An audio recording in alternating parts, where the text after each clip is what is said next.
Adam رخ پھیرے بغیر خفگی سے بربرایا۔ میں حال کے بارے میں سوچتا ہوں تالیہ، کبھی آپ مجھے تاشا کہتے تھے۔ وہ مزید اداس ہوئی۔ تب مجھے تم پہ بھروسہ نہیں تھا، اور اب ہے۔ وہ سر جھکائے چاقو لکڑی پہ رگڑے جا رہا تھا، بار بار گیلے بار انگلیوں سے پیچھے کرتا، لیکن وہ پھر سے ماتھے پہ آن گرتے۔ آپ کا چیئرمین کا الیکشن سر پہ تھا، 4 دن سے آپ غائب ہیں، سارا ملک آپ کو ڈھونڈ رہا ہوگا، اور اشر اب چیئرمین بن جائے گا۔ اندھیرے کے ساتھ اس پہ پھر سے قنوتیت طاری ہونے لگی۔ جب ہم واپس جائیں گے تو میں راستہ نکال لوں گا۔ وان فاتح کے پاس ہمیشہ پلان ہوتا ہے۔ 1 منٹ، ایڈم نے رخ موڑا۔ چہرے پہ حیرت تھی جو اندھیرے کے باوجود عیاں تھی۔ وقت کا اصول ہے کہ اگر ہم اس میں سفر کریں تو ہماری واپسی تک وہ رک جاتا ہے، یعنی ہم اس کے آگے بڑھنے سے پہلے واپس آ سکتے ہیں۔ ہو سکتا ہے ہمارے پیچھے سن باؤ کے گھر میں وقت وہیں ٹھہر گیا ہو، ہم کئی دن بعد بھی واپس جائیں تو وقت وہیں سے شروع ہو۔ اس کی کوئی گارنٹی نہیں ہے ایڈم، ہمیں ابھی بھی یقین نہیں ہے کہ ہم کس دور میں واپس آئے ہیں۔ مجھے یقین ہے یہ وہی دور ہے تواکو، وہ تیزی سے بولی۔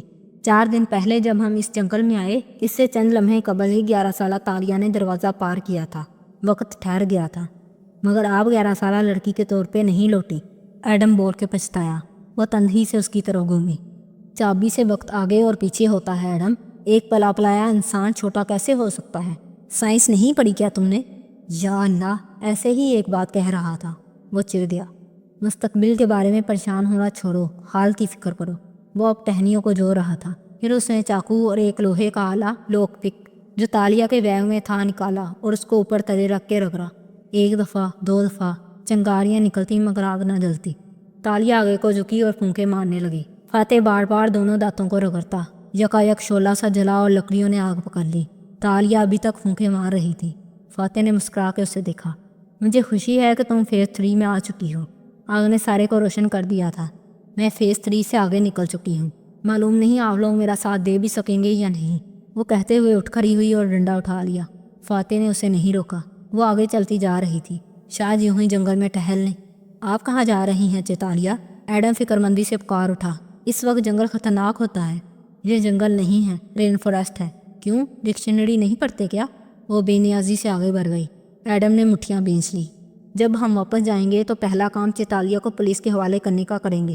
وہ جو ایڈم کے تھیلے سے پتے نکال کے ان کا معائنہ کر رہا تھا، دھیرے سے ہنس پڑا۔ وہ چوری چھوڑ چکی ہے ایڈم۔ ایڈم نے تڑپ کے اس کی طرف چہرہ موڑا۔ آپ کی اطلاع کے لیے وہ شہزادی تاشا سے بدلے کے طور پہ اس کا زیور چرانا چاہتی ہیں۔ وہ اب بھی چوری کا ہی سوچ رہی ہیں سر۔ ہم اس وقت ایک کرائسس میں ہیں ایڈم۔ آگ کے دوسری جانب وکروں بیٹھا گھٹنوں کے گرد بازو لپیٹے سنجیدگی سے اسے دیکھتے ہوئے بولا، زندگی کے کچھ کرائسس جنگل کی مانند ہوتے ہیں، اور جنگل میں صرف ایک سمت میں چلا جاتا ہے، ورنہ بھول بھلیا مار ڈالتی ہے۔ تالیہ ان سے دور ڈنڈا زمین پہ مارتی چلتی جا رہی تھی۔ مسکراہٹ غائب تھی، وہ اداس لگتی تھی۔ ہر انسان کرائسس میں مختلف طریقے سے رد عمل دیتا ہے۔ بعض دفعہ اپنے برے وقت کو ٹالنے کے لیے اسے لالچ کا سہارا لینا پڑتا ہے۔ وہ ایک درخت تلے جا ٹھہری اور گردن اٹھا کے اوپر دیکھنے لگی۔ انسان کو ایک فینٹیسی چاہیے ہوتی ہے، کچھ ایسا جس کی تکمیل اس کو متحرک رکھے۔ دنیا والوں کے نزدیک وہ فینٹیسی، وہ ناممکن خواب بری چیز ہو سکتا ہے، لیکن جو انسان اس جنگل میں گرا ہوتا ہے اس کے لیے واحد روشنی وہی فینٹیسی ہوتی ہے۔ اب وہ درخت کے تنے سے سر ٹکائے کھڑی اوپر دیکھ رہی تھی، آنکھیں اداس تھیں، ہاتھ دل پہ رکھا تھا۔ تو اگر کبھی انسان صرف چلتے رہنے کی غرض سے کسی اچھوتی چیز کی خواہش دل میں زندہ رکھے، کوئی خواب، کوئی فینٹیسی جس کا انتظار، جس کے ملنے کی تمنا اسے امید دلائے اور اس کے قدم مثبت سمت اٹھتے رہیں، تو اٹس اوکے، کبھی کبھی خود کو تھوڑی رعایت دے دینی چاہیے۔ تالیہ نے آنکھیں موند لی اور دھیمے سروں میں کوئی گیت سا گنگنانے لگی۔ اور کرائسس سے نکل آنے کے بعد وہ عجیب خواہشیں خود ہی غائب ہو جاتی ہیں۔ اس لیے عجیب خواہشوں اور خوابوں پہ کبھی نادم نہیں ہونا چاہیے۔ ہم انسان ہیں اور یہ ہماری ضرورت ہے، اس لیے خود کو رعایت دے دیا کرو۔ اب وہ آنکھیں کھولے اوپر درختوں کے سروں کو دیکھتی گنگنا رہی تھی، ہاتھ ابھی تک دل پہ تھا۔ رہی تالیہ تو اگر اسے لگتا ہے کہ بہت سے زیور اسے خوشی دے سکتے ہیں تو اسے اس خیال میں جینے دو۔ اگر یہ خیال اسے جنگل سے باہر لانے میں کامیاب ہو جاتا ہے تو اٹس اوکے۔ مگر وہ مجھے اتنی باتیں سنا رہی ہیں۔ الاؤ کے پار نیم دراز ایڈم خفا ہوا۔ وہ صرف تمہیں تنگ کر رہی ہے۔ مگر کیوں؟ کیا اس کے پاس کرنے کو کچھ اور ہے؟ الاؤ کے پار بیٹھے فاتح نے ابرو اٹھا کے پوچھا تو وہ چپ ہو گیا۔ ڈنڈے کی آواز آنے لگی تھی، وہ اب واپس آ رہی تھی۔ ایڈم خاموش ہو گیا، سارا جنگل خاموش ہو گیا۔ اب ایک اور رات بہت سے شور اور بہت سی خاموشی میں کٹنی تھی۔ صبح ہوئی تو سورج یوں نکلا گویا کبھی ڈوبا ہی نہیں تھا۔